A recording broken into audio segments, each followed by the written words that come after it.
And so what logic does, it helps you, first of all, understand concepts, because we have to come to terms. Like if I say democracy, what is democracy? What's the genus? If we want to define democracy, what's the genus? Government. Okay, so that's the genus. It's a government. What's the difference between it and other governments? Like inclusion. Okay, inclusion. What? For the people, by the people. Okay, that's a definition. Government for, and by the people, right? So it's basically democracy. The difference is the people rule, right? Demos is mob or people, and kratos is rule. So it's the rule of people. So government where people rule. Do we live in a democracy? That's arguable. Some people would say yes. How are you defining democracy?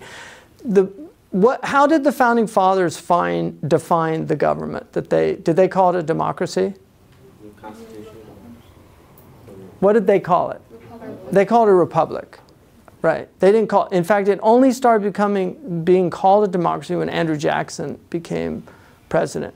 And even then, it still wasn't, because women were not enfranchised. Certainly, minorities were not enfranchised. So it was basically the rule of white males at that time. And even then, Anglo-Saxon white males, because even the Irish, yeah, and you had to have land to vote. So you had to be landed, you had to, so it wasn't really a democracy, right? But it was called that. A republic is res publicus, representational government. So we're actually more of a republic than a democracy.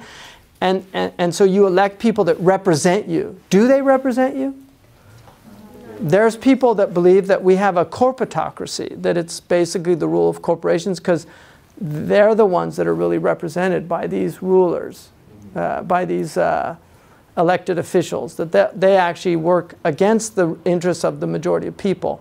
But it's still relatively comfortable. People still feel, most people, not all people, a lot of people are suffering and disenfranchised, but a lot of people still feel things work, I'm okay, I'm free, I can say what I want, I've got a job, things are good. So they don't really think about what's happening in Washington, D.C. a whole lot. That's an example, again, where we have to come to terms. We have to, when we speak, if I say Islam and you think Daesh, we haven't come to terms, because everybody in this room, we know that Daesh doesn't represent us. But a lot of people out there think that's Islam. So we have a big problem in trying to communicate who we are and what Islam is, when we have those misunderstandings. So what logic does is it helps people learn how to reason properly and then learn how to identify mistakes in their reasoning.